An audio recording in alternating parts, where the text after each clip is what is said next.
Saya sebetulnya waktu masa remaja pemuda saya itu cukup ya dibilang sangat jauh dari Tuhan ya.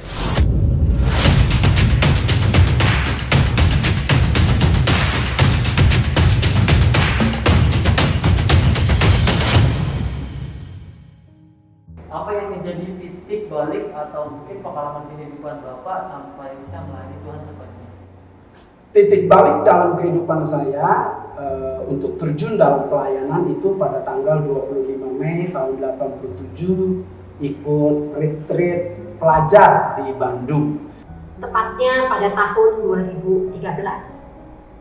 Saya mendapatkan masalah yang begitu berat. Saya sempat terlibat dengan hal-hal yang ya narkoba, ya tawuran. Intinya jauh deh dari Tuhan, ya hidup dalam kegelapan memang. Mungkin tidak ada yang bisa menolong saya, cuma Tuhan yang bisa menolong saya.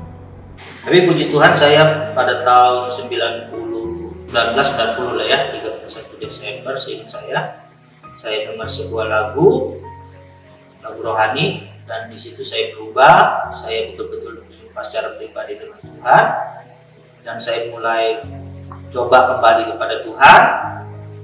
Dan bulan Februari saya ingat saya mengalami jamahan penuhan Roh Kudus. Saya berjanji saat itu kalau saya selamat dan dapat bebas dari segala hukuman saya akan iringi Tuhan sampai akhir hidup saya. Saya menerima Yesus Kristus sebagai Tuhan dan Juru Selamat.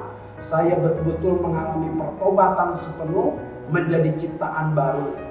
Dan saat setelah bertobat itu, saya dibaptis 6 Juni tahun 1987 dan mulai pelayanan bulan Agustus tahun 1987. Apa perubahan yang paling terasa atau berdampak dalam kehidupan hidup? Silakan. Saat kehidupan saya yang lama, saya adalah perokok berat, peminum, saya berkecimpung di dunia malam. Saya bekerja juga berkecimpung di dalam perjudian. Saya bersyukur karena Tuhan mengasihi saya. Tuhan sudah mengubah hidup saya, maka saya meninggalkan kehidupan saya yang lama. Saat saya bertobat, saya berubah, yang saya alami sukacita. Ya, dulu seperti anak muda lah, biasa pikirannya pokoknya yang penting cari duit, kerja banyak duit gitu. Ternyata nggak jaminan ya. Dan saya waktu berjumpa dengan Tuhan, saya mengalami sukacita yang luar biasa, dan saya nggak bisa lukiskan dengan kata-kata. Dan itu membuat saya merasa saya perlu membalas kasih Tuhan dengan melayani Tuhan. Perubahan yang paling mendasar dalam kehidupan saya adalah pada saat saya menerima Yesus Kristus sebagai Tuhan dan Juru Selamat. Penghormatan saya kepada orang tua menjadi berbeda. Kasih saya kepada orang tua menjadi berbeda.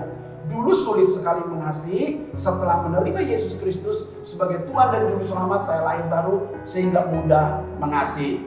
Perubahan-perubahan ini menyolok sekali sehingga orang lain tahu. Dulu saya tidak suka baca Alkitab, berubah jadi suka baca Alkitab. Dulu tidak suka bersaksi, jadi suka bersaksi. Dulu tidak suka memuji Tuhan, jadi suka memuji Tuhan. Dulu sukanya berantem, sekarang sukanya berdamai, mengasihi. Dulu tidak suka sekali hidup bertanggung jawab, mengaku dosa, rasa malu. Sekarang bisa mengakui dosa kalau itu bersalah, tidak sebagai sebuah rasa malu. Jadi terus terang, menerima Yesus Kristus, kita mengalami perubahan. Dan saat itu kita berubah total. Apakah menurut Bapak kita dapat mengubah orang lain? Waduh, memang ini pertanyaan yang harus jujur kita jawab, sulit. Kita untuk mengubah seseorang itu bukan suatu hal yang mudah. Mungkin boleh kita bilang agak sedikit mustahil ya. Sebab semua orang telah berdosa dan telah kehilangan kemuliaan Allah. Manusia sudah rusak, tidak ada yang benar, tidak ada yang baik. Jadi manusia yang tidak baik itu tidak mungkin mengubah yang tidak baik. Manusia telah rusak. Jadi kerusakan manusia adalah kerusakan total. Pada saat manusia rusak, manusia perlu Tuhan. Saat Tuhan menjamah, baru manusia bisa mengalami perubahan. Dan respon manusia untuk pertobatan, Tuhan menjamah dalam perubahan itu, manusia mengalami perubahan total. Pada saat manusia berubah, dia bisa menjadi contoh yang dilihat oleh orang lain. Jadi menurut saya jalan satu-satunya untuk bisa mengubah orang, kita menjadi berkat buat dia. Kita tidak berusaha memaksa mengubah dia, tapi jadilah berkat, jadilah teladan. Orang menikmati berkat atau terang dari kita, mereka akan mengalami ya ketertarikan saat kita ngomong. Hanya itu saya pikir ya. Kalau menurut Ibu, bagaimana sih cara kita mengubah kehidupan seseorang? Silakan.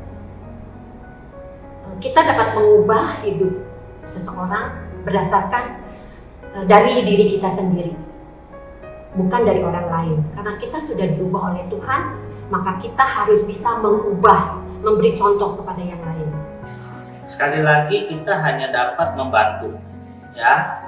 Seperti ada banyak pakar bilang, orang tidak akan peduli apa yang kamu punya, dia nggak peduli siapa Tuhanmu, dia nggak peduli apa agamamu, dia hanya akan kita sentuh, bisa kita sentuh dan akan peduli dengan kita kalau kita peduli dengan dia.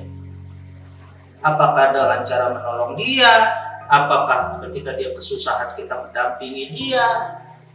Ya paling sederhana lah di dunia ini, ketika dia kesusahan kita bantu, gitu kan. Nah jadi kita punya power, punya kesempatan untuk bisa menolong, membawa dia berubah untuk jadi baik. Itu aja. Apa pesan Ibu kepada seluruh jemaat GBKC?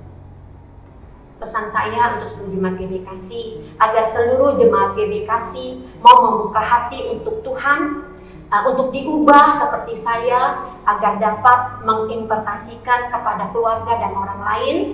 Ya, kita jangan jadi orang munafik. Seperti dalam firman Tuhan, kita harus berubah kan? Ada orang yang berubahnya seperti bunglon. Minggu jadi seperti orang anak Tuhan yang luar biasa. Senin sampai Sabtu seperti dunia. Jadi kayak bunglon gitu, hijau ya hijau, kuning kan.